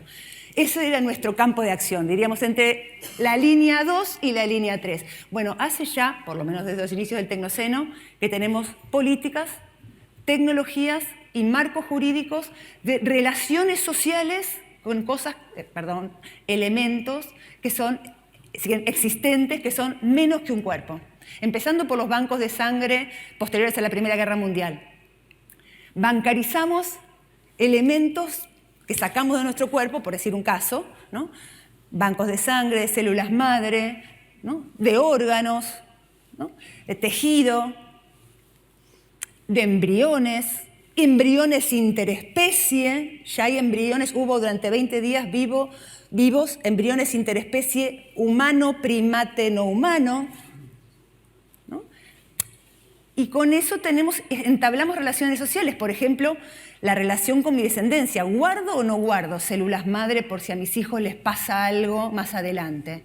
¿No? Entonces hay un vínculo social. Y tenemos también, y acá sobre esta cuarta fila opera la gran aceleración de Stephen, se acelera la relación con otras especies, el mundo ambiente natural, uno podría decir tecnonatural, pero también incluso los sueños más o menos fantasiosos de terraformar Marte, la Luna, ¿no? Hay derecho del espacio, hay derecho de los océanos, incluso hay propuestas de derecho de personas no humanas, en fin. Para nosotros esto es un desafío epistemológico importante, conceptual y por supuesto del derecho. Una sugerencia, la podría pasar, es no tratar de imaginar que simplemente son cajas chinas o matrioshkas, ¿no? El individuo, arriba lo social, arriba lo... No es solamente una agregación de capas. Las relaciones entre esas capas son cambiantes, ¿no? Son móviles. Según la pregunta de investigación, no es como hacemos antes en el sistema solar, se parece un poco más a eso que pasa. El sistema solar está en el espacio y las preguntas es el individuo, es la población, es la inteligencia artificial, ¿no? Y cómo se van moviendo los otros actores en torno a eso es algo que necesitamos empezar a visualizar de una manera diferente. Un colega hace poco de la Universidad Católica de Chile me decía, quizás lo que tenemos que hacer es hacer no imágenes, no dibujos, sino instalaciones, ¿no? Es posible que necesitemos transformar nuestra imagen así también. 5 decisiones tomamos en el observatorio cuando nos pidieron hace 2 años una primera recomendación de política pública para tener una iniciativa nacional de IA, desde nuestro campo, ¿no? Experto. Entonces dijimos, primero, bueno, uno sabe, ¿no? Tomar decisiones es lo que permite luego mirar, observar, ¿no? ¿Qué vamos a mirar? Las inteligencias artificiales de este ecosistema digital más IA no son una tecnología como podría ser, no sé, la del avión o incluso la energía nuclear. Son tecnologías que operan sobre distintos conjuntos técnicos, automatizando decisiones de muy distinto nivel. Es decir, que no la podemos describir como una tecnología. Como dice el filósofo italiano Luciano Fioriti, muy conocido por sus aportes a la ética de la IA, es una metatecnología, opera sobre otras tecnologías, nos permite estudiar además, de otra manera aquello que conocíamos. La segunda creo que fui clara, y si no insistiría cada vez más, yo suelo agarrar acá el celular pero no lo tengo, estas tecnologías, estos dispositivos no son una herramienta, ni siquiera son solamente una máquina o una interfaz, son un ambiente, son un territorio, habitamos allí adentro, pasamos, ahora lo vamos a ver enseguida, ¿no? Se los muestro ya, pasamos. En esta muestra de 30 países, los 5 de nuestra región representados son, en orden alfabético, Argentina, Brasil, Chile, Colombia, México. Brasil es el segundo que más tiempo pasa en Internet, las personas de entre 16 y 64 años, más de 9 horas. Argentina el cuarto, Colombia en sexto, Chile en séptimo, México creo que está en el número 10 u 11. Allá atrás, Japón, perdón, en el medio, 6 horas y media al promedio, allá atrás Japón, 4. Dinamarca, Francia, Corea del Sur, recién hablaban hace un rato del control, ¿no? Corea del Sur. Bueno, esto quiere decir que si pasamos 9 horas acá, en distintos dispositivos, esto ya no es solamente una herramienta. Y por otra parte, que lo que hagamos acá adentro, a veces se suele decir en mis facultades, bueno, eso es cosa del primer mundo. Lo que pasa acá adentro, las etnografías del mundo digital, es lo que ocurre en este mundo, más que en otro, ¿no? Vuelvo un poquito para atrás. La inteligencia artificial generativa es también sociedad artificial. Esto es lo más esotérico, pero voy a decir una forma de entender esta frase, hay otras, ¿no? Tiene más profundidad, ¿no? Pero una es, estamos también ante sistemas que automatizan lo social, ¿no? La sociedad automática, decía Bernard Stiegler, ¿no? También por presión de la aceleración de la que hablábamos hace un rato, se necesitan acelerar procesos de gestión de lo social, de gobierno de lo social. Bueno, la IA en parte es una solución que no sé si es buena, quizás ni siquiera es una solución, pero es un dispositivo que en parte viene creado para automatizar algo de lo social. Bueno, nosotros, que venimos de ese campo, nos parece que tenemos algo para decir al respecto, ¿no? No es un tema solo de ingenieros, yo los llamo a todos ingenieros, ¿no? Pero, no es solo de ingenieros. Finalmente, la 4 y la 5 se relacionan una con la otra, ¿no? Ya, por suerte, Luciano Fioriti había sido uno de los impulsores y uno de los asesores permanentes del legislativo europeo para cuando llegó este tema al mundo entero en el año 2023, ya ellos habían avanzado en la Unión Europea en un modelo de ley de inteligencia artificial, la única ley existente hoy, que tenía la perspectiva del riesgo como base, ¿no? Y el siguiente punto, el quinto, no alcanza a hablar de ética de la inteligencia artificial. Cada vez que las ciencias sociales y las humanidades son convocadas a hablar de la IA, se las llama a hablar de ética de la IA, y por supuesto está muy bien, los valores éticos son fundamentales, pero lo que decimos es que necesitamos un modelo sistémico de pensamiento sobre la IA, en el cual también tenemos algo para decir. Es un ambiente, es un territorio, ¿no? Y para estar seguros en ese territorio necesitamos tomar una serie de medidas, sobre todo en algunos casos. El legislativo europeo, que estuvo como 5 años trabajando en una ley que tiene casi 140 páginas, que todavía se empezó a implementar, pero tiene etapas de implementación, lo que dijo, pensando en que son unas metatecnologías además, es que la única manera de legislar un conjunto técnico que opera sobre multiplicidad de conjuntos técnicos es a partir del uso. ¿Qué uso usted le va a dar? ¿No? Entonces, el legislativo dijo, el europeo, si usted va a usar estos sistemas de IA para cosas que ya estaban probadas, ya hay antecedentes de todos estos errores, digamos así, ¿no? o incidentes, para la manipulación maliciosa del comportamiento, para la calificación social o para la vigilancia masiva, pues eso está prohibido, no lo pueden hacer. El caso de la calificación social, bueno, fue utilizado en los Países Bajos, un gobierno cayó por un sistema de IA que utilizado, digamos, erráticamente, y eso, digamos, inspira al legislativo a decir esto, ¿no? Luego hay otras formas de usarla que no están prohibidas porque efectivamente pueden ser muy útiles, pero intervienen en el acceso de los ciudadanos europeos a derechos fundamentales como la justicia, la salud, la educación, el empleo, ¿no? Los servicios públicos. Y en ese caso, entonces, se considera que esos usos de la IA, y por lo tanto esos desarrollos y sus implementaciones tienen que tener capacidad de ser monitoreadas. Ahí el legislativo lo que hace es, en lo que era una automatización acelerada, vuelve a crear una institucionalidad, la institución europea y la institución nacional de cada país adaptada a esta ley, y le da una temporalidad, 15 días para cualquiera de los personajes que están citados en la ley, desarrolladores, implementadores, importadores, comercializadores, etc., para informar un incidente de inteligencia artificial. ¿Qué será un incidente de inteligencia artificial? Bueno, esta era la que iba a salir, pero no salió porque se nos tradujo mal. Bueno, salimos. En el pasaje tradujo mal. Bueno, la perspectiva del accidente, un poco parecido a como comentaban más temprano Francisco, ¿no? y Jimena, creo que era, digamos, el error es un problema central. El accidente es un problema, no es un problema, sí, lo es también, pero sobre todo es un dato fundamental del aprendizaje. Aprendemos a través de la lectura de accidentes, ¿no? Conocemos la tecnología a través de sus accidentes.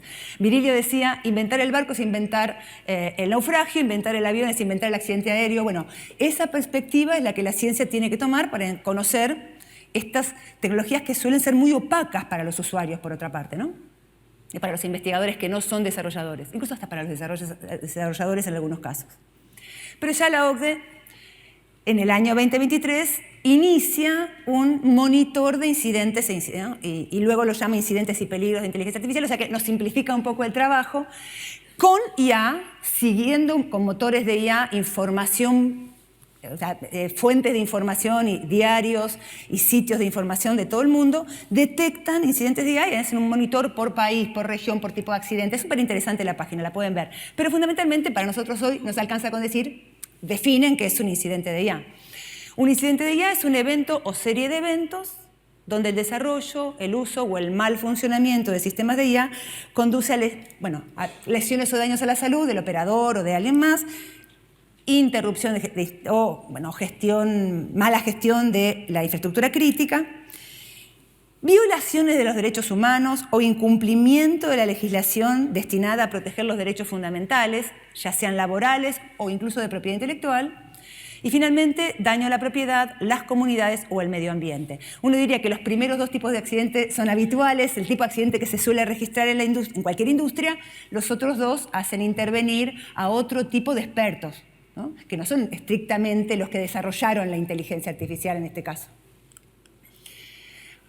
También nos dice Yuval Harari, en 2023, cerca de 30 gobiernos, entre ellos el de China, Estados Unidos, Reino Unido, yo les digo además Brasil y Chile, ¿no? Firmaron la declaración de Bletchley Park sobre la IA, ¿no? En la que se reconocía que existe la posibilidad de que se produzcan daños graves, incluso catastróficos, ya sean deliberados o involuntarios, derivados de las capacidades más relevantes de los modelos más avanzados de IA, esos que solo hay en 2 países, esos que están en la escala que es más que la estatal. Otra vez, cuando estábamos trabajando en esto en el 2023, hacíamos recomendaciones al Estado, pero estábamos hablando de un conjunto técnico que es supraestatal, para el cual no podemos emitir recomendaciones.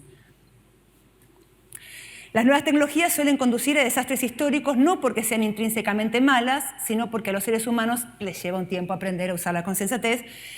El problema es que la aceleración parece venir muy rápido esta vez, pero podría ser que no, porque también es cierto que se abre mucha imprevisibilidad. Si quieren, podemos comentarlo eso fuera de la conferencia.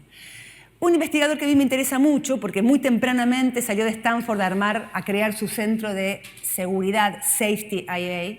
Vieron que seguridad en inglés se dice de 2 maneras, security y safety. Security, el daño intencional, el delito, ¿no? Te quiero provocar un daño, ¿no? Safety, en cambio, los daños sistémicos, los daños que se pueden producir por el solo hecho de habitar, bueno, un mundo que siempre tiene riesgo, digamos, ¿no? Bueno, ¿cómo hacemos en estos territorios digitales para estar con seguridad? Él dice que hay 4 tipos de riesgo catastrófico, sistémico, como quieran llamarlo, X-risk, ¿no? Sería el uso malicioso, security, problemas de security, ¿no? Vigilancia masiva, deepfake, pero también armamentismo, ¿no? Terrorismo, uno parece también.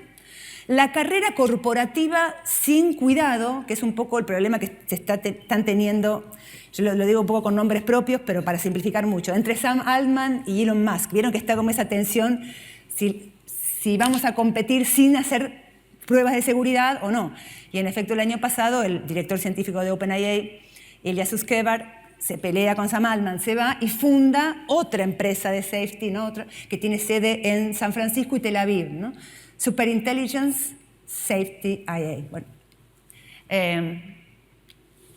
este segundo punto es muy importante, es parte de los problemas corporativos. Nick Bostrom, un famoso transhumanista, habla mucho de esto en su libro Superinteligencia. Riesgos organizacionales. Bueno, el típico caso de Pirro, del accidente normal. El propio sistema sociotécnico tiene naturalmente posibles accidentes, ¿no? Tenemos que investigarlos para prevenirlos. Y en cuarto lugar, ahí sí, bueno, un poco la imaginación fantástica, Skynet, ¿no? la inteligencia artificial rebelde, que no es por ahora el eje de la preocupación de investigación central, aunque en Google se está investigando igual, ¿no? Anne Dragan, que es la heredera de Geoffrey Hinton en la investigación de seguridad en Google, dice hay que ir por todos los caminos, ¿no? Hay que avanzar en todos los caminos. Bueno, hay otras formas de taxonomía, no me voy a meter ahí, pero quiero decir, esto es una disciplina que viene creciendo mucho. Esto es Rand Corporation, digamos, ¿no? Y después incidentes, si quieren, más de la vida doméstica, caseros, pero que ya estamos registrando en nuestros países, ¿no? Doy un caso de Argentina, pero este es un caso que está replicado en muchos países y sobre todo en Estados Unidos acaban de salir en Illinois con una legislación fuerte. El uso de inteligencia artificial para salud emocional, le dicen. Ahora, hace 2 años decían salud mental directamente. Y un municipio de la provincia de Buenos Aires, un municipio muy rico, además, Trenquelauquen, compra los servicios, bueno, adquiere los servicios de esta empresa que se promociona como el ibuprofeno de la salud mental, ¿no? Hable con el chat y sin pasar por ningún operador humano. Duró 3 meses, la presión de los colegios profesionales hicieron que ese acuerdo se bajara, ¿no? Y se limitara el uso, pero ven ahí, este año ese sistema se sigue ofreciendo a nivel corporativo. Es decir, la empresa no cerró, no se usa como salud mental, ¿no? Pero se usa como salud emocional corporativa. Mitigación de riesgos o problemas a futuro, digamos, ¿no? Que estamos viendo. Ya les decía en Illinois, pero también en Utah, en Pensilvania, ya empieza a haber legislaciones restrictivas para el uso de chat para salud mental y emocional. En mi país pasó también esto hace un mes, ¿no? En un juicio entre una concesionaria de Peugeot, si no me equivoco, y una persona que compró un auto en mal estado, van a juicio. El juez dice, en los escritos judiciales presentados tanto por el letrado de la demandada, o sea, la concesionaria, como por el letrado de la actora, la compradora, se detectaron 6 fallos inexistentes. Uso en la justicia del chat GPT, ¿no? De la inteligencia artificial, no entre nada. Por supuesto piden que no le paguen honorarios, ¿no? Le llama la atención al colegio profesional, pero inmediatamente eso dispara que el Ministerio Público Fiscal hace un acuerdo con UNESCO, ¿no? Para entrenar a los agentes a usar la IA de manera responsable. Ahora, esto es un problema que es hoy, tiene esta dimensión, pero si no se agarra a tiempo, esto puede crecer cada vez más. Vieron que sigue saliendo todos los días estos problemas, estos incidentes, los digamos nosotros, ¿no? Shoshana Zuboff, la autora de un conocido libro para mi campo, que es del 2019, La era del capitalismo de la vigilancia, este año saca otro texto mucho más breve, pero con mucha documentación, sobre lo que ella dice, el peligro de estas inteligencias artificiales, el eventual peligro, ¿no? Que sea para la democracia, sobre todo por su diseño corporativo, que es decir, por lo que se llama por su dominio sistémico, ¿no? Estas empresas del capitalismo de la vigilancia están a través de 4 pasos, dice Shoshana Zuboff, que empiezan en el año 2000 después de la ruptura, o de la salida de la burbuja.com por parte de Google, con el desarrollo de un mecanismo de mercantilización del comportamiento, le vendo, un poco como el modelo del Target, ¿se acuerdan? Vendo qué hacen los usuarios en mi red a distintos clientes. Eso dispara un segundo momento, dice Zuboff, que es la concentración de conocimiento computacional, y yo diría, y la concentración de infraestructura computacional, por parte de estas mismas empresas que son plataforma e infraestructura. Un tercer momento que es, lo llama ella, la activación de comportamientos a distancia, el caso Cambridge Analytica, ¿no? Incidir desde otro país incluso en la votación política de un electorado, de una parte del electorado indeciso, ¿no? Y finalmente dice, llegamos a un dominio sistémico. Pero no es solo Shoshana Zuboff, ¿no? El mes pasado, Tom Tugendhat, que es un parlamentario conservador británico, hizo una interesante editorial en el Washington Post diciendo, a partir de determinadas decisiones infraestructurales de Elon Musk, los monopolios tradicionales del Estado sobre el control de la información, lo que decía Zuboff, y sobre la política monetaria se están erosionando. Y se refiere fundamentalmente a estas, entre otras, a estas billeteras de pago que se saltean, ¿no?, la legislación monetaria de distintos países, ¿no? Los propietarios de las infraestructuras, SpaceX, Amazon, Meta, Google, acumularán lo que equivale a un poder soberano, pero sin responsabilidad soberana.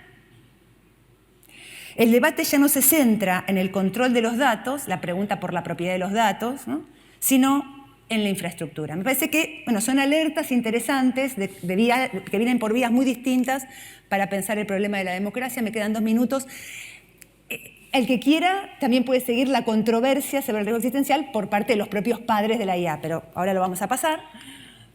Sí, contarles que en febrero de este año, en esta disputa geopolítica, porque ya la IA y su infraestructura de gran escala, hay una IA chiquita de escala pequeña, pero estamos hablando de la grande, llega, bueno, a la cuarta, en 3 años, la cuarta cumbre de seguridad de la IA, y aquel instituto de IA Safety que se creó en el año 2023, del que hablaba Harari, junto con el otro instituto importante de IA, que es el de Estados Unidos, hay 11 en total.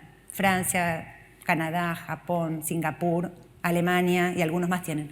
Pero digo, estos son los más importantes, Reino Unido y Estados Unidos. Los dos cambiaron el nombre de IA Safety a IA Security.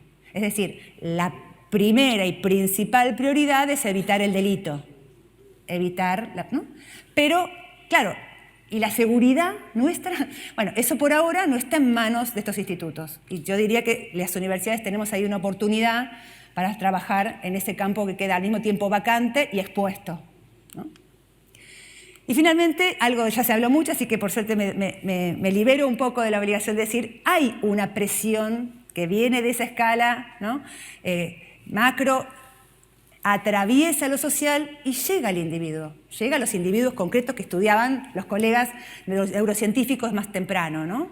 Y en esa presión encontramos, ahí yo hablo como socióloga en todo caso, pero ¿qué vemos, qué observamos y qué nos vamos documentando? Dicen los psicoanalistas, en mi país hay muchos psicoanalistas, entonces yo trabajo con ellos, dicen, hoy vemos que a la clínica no llegan ya prácticamente neuróticos, llegan masivamente personas con trastornos limítrofe, cuyas características son desagregación subjetiva, impulsividad, vínculos primarios, pensamiento demasiado concreto, muy literales, ¿no?, identidades precarias, identificaciones masivas, negativismo.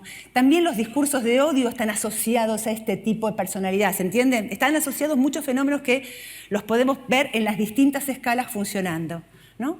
La perplejidad como mecanismo típico y cotidiano, ¿no? La perplejidad por diseño. Bueno, estamos en un momento de perplejidad por diseño, ¿no?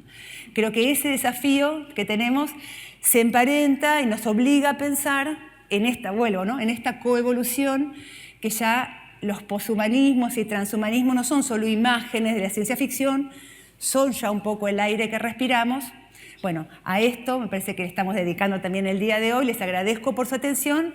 En el observatorio estamos recibiendo información sobre esto también, ¿no? Vengo reclutando informes sobre esto. Bueno, muchísimas gracias.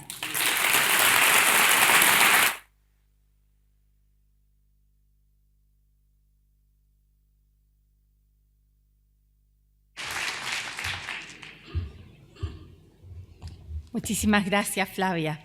Y para comentar la exposición de Flavia Costa, dejo con ustedes a Catalina Merz, economista, magíster en Economía y en Filosofía y actualmente directora de empresa. Bienvenida, Catalina.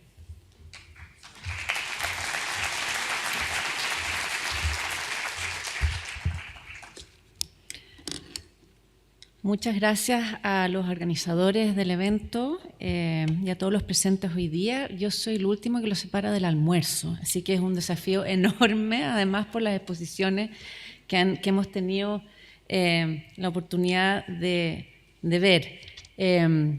Como comentaron, yo soy economista de formación, pero tengo una trayectoria bien diversa, así que la multidisciplinaridad en acción, yo vengo a complementar las exposiciones más bien de corte académico con una mirada un poquito más práctica desde lo que a mí me toca observar sobre la inteligencia artificial en acción.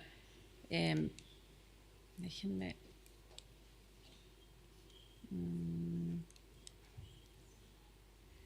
Muy brevemente, este es el esquema de la presentación de Flavia, que felizmente era muy parecido a lo que me llegó con antelación.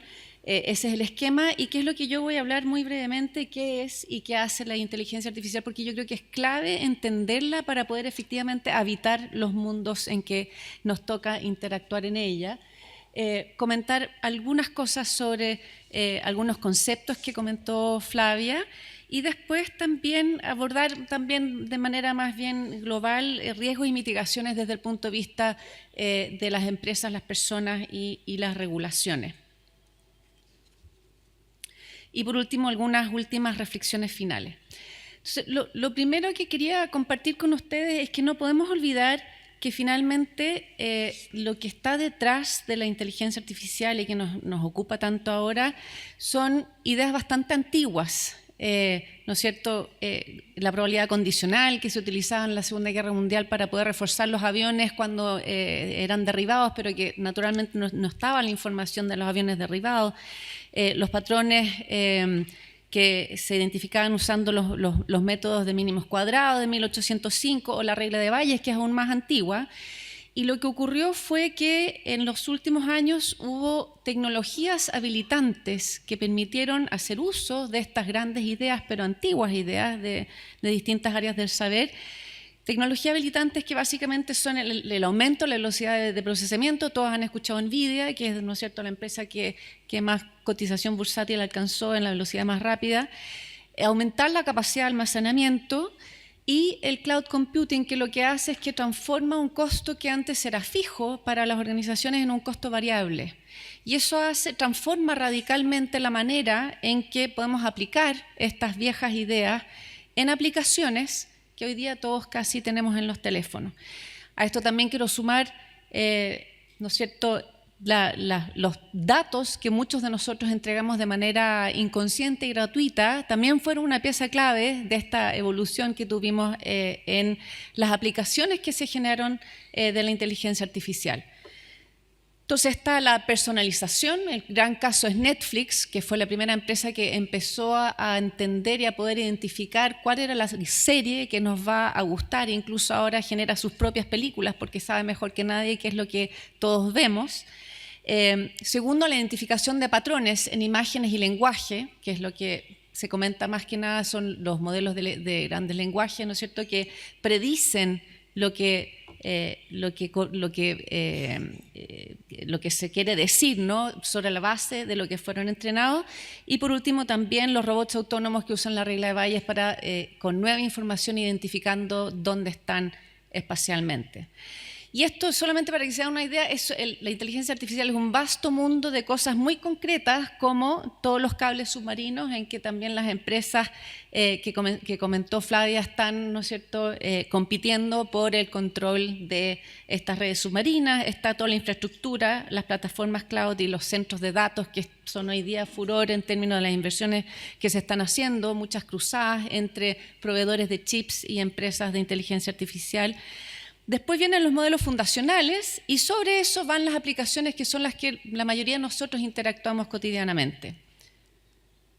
Solamente para que se hagan una idea de la cantidad de modelos de lenguaje, hay otra página, además de las que les recomendó Flavia, que les quiero recomendar, que es informationisbeautiful.com, que tiene mucha gráfica muy interesante sobre muchos de estos tópicos. Aquí solamente plantearles la cantidad de modelos de lenguaje que existen y sobre los cuales se están trabajando y generando aplicaciones. Y quería comentar algunas cosas adicionales, ¿no es cierto?, sobre lo que decía Flavia y sus aplicaciones concretas. Uno era una observación sobre la inteligencia artificial como metatecnología. Qué duda cabe que es una tecnología que está habilitando la producción de nuevos conocimientos. Pero aquí, por lo menos, lo que se está viendo en el mundo de las aplicaciones concretas y prácticas, se está hablando en todas partes de una gran paradoja. No solamente nos genera amor y odio a la vez a nosotros en lo personal, sino que la adopción concreta y masiva en mundos productivos está siendo mucho más lenta y menos productiva de lo que se esperaba. Pasar del pilotaje a realmente aplicarlo de manera transformativa en las empresas está resultando bastante complejo. Esto es una correlación bastante simplona, pero las estadísticas de productividad, por muchos otros factores también, no están dando los grandes beneficios o aumentos con la aceleración que se esperaba. Y si bien tenemos una gran adopción individual, todos estamos interactuando, muchos estamos usando herramientas como ChatGPT u otros para varias cosas, hay muy poca transformación todavía. Y es muy difícil de gestionar adopciones de transformaciones masivas en las empresas. Claramente las que son nativas digitales lo han hecho, pero las que no son nativas digitales están enfrentando dificultades por los cambios culturales, no solamente tecnológicos que implican. Entonces, a pesar de que tenemos a disposición esta herramienta, esta misma página que yo les decía, saqué acá, ¿qué usos le estamos dando individualmente? El 80% de las personas está usando modelos de lenguaje, pero para este tipo de cosas, para buscar recetas de cocina, para conectarse, para buscar información. Entonces se está dando esta gran paradoja, una gran aplicación personal, pero no tanto a nivel organizacional y muchas veces incluso de manera desconocida por parte de las organizaciones a las que pertenecen. Yo creo que esto me lo voy a saltar en términos de algunos debates que hay en relación al mundo ambiente y cómo no podemos ya optar por no estar, y efectivamente los desafíos que eso implica en términos de cómo sociedad nos hacemos cargo de eso, y al igual que educar para saber leer y escribir, vamos a tener que cada vez educar más para, ¿no es cierto?, poder interactuar y ser usuarios. Otro aspecto que quería comentar también, que es tan impredecible todo lo que viene, que algunas cosas, como por ejemplo Stigler, ¿no es cierto?, que había pensado que el trabajo intelectual significativo iba a desaparecer, no está ocurriendo tal cual. Claramente hay problemas, ¿no es cierto?, en términos de personas que tienen cuyas funciones cambian radicalmente, pero se está estimando en general que la adición de empleos va a ser más significativa que la destrucción de empleos. Naturalmente hay que hacerse cargo de las personas que tienen que cambiar sus habilidades para poder entrar a ese mundo, pero incluso en Estados Unidos también, debido a otras grandes tendencias, como estamos viendo el cambio demográfico, ¿cierto? Hay algunos empleos que están desapareciendo, pero que son esos empleos rutinarios o también a veces peligrosos, pero están creciendo y surgiendo muchos otros empleos, y entre ellos también los desarrolladores de software son algunos de ellos, pero también muchos otros en áreas de la salud y asociados al cambio demográfico. Así que por lo menos hasta ahora lo que es la gran destrucción de empleo no se ve, hay desafíos relevantes, pero es para ir complementando esa información. Y acá en términos de la sociedad artificial, quizás enfatizar que estos son máquinas que tratan de predecir ciertos patrones y que por lo tanto se equivocan. Y hay un rol esencial también en los humanos, no solamente en diseñar estos modelos, sino que también en estar constantemente revisando cómo están funcionando. No me está quedando mucho espacio más de tiempo, simplemente comentarles que de todos estos, cada una de estas aplicaciones o tipos de aplicaciones tienen riesgos en cada uno de ellos, pero yo creo que tenemos algunas buenas noticias que podemos compartir. Una es que la misma página, ¿no es cierto?, que comentaba Flavia en términos de incidentes y riesgos, cuando uno ve la tasa de incidentes en relación al total de eventos de inteligencia artificial, es la lámina, la imagen a la derecha, es que algo no estamos haciendo tan mal. Efectivamente estamos reaccionando a esta nueva tecnología. También estuve revisando, ¿cierto?, los límites planetarios, que lamentablemente ya 7 de los 9 ya estamos fuera de los límites, pero hay uno que nos salvamos. ¿Todos se acuerdan de la capa de ozono? Bueno, ahí tenemos un caso de éxito, del cual yo creo que podríamos sacar lecciones para ver cómo podemos replicar esas organizaciones. A nivel de empresa, por ejemplo, si ustedes se meten a Meta, hay también prácticas o buenas prácticas que estas empresas están empezando a aplicar. Tienen que publicar, ¿no es cierto?, su matriz de materialidad, y ahí pueden ver qué es lo que están viendo, los mismos temas que estamos debatiendo acá: derechos humanos, gobierno corporativo, confianza, integridad. Son temas que están siendo, ¿no es cierto?, incorporados.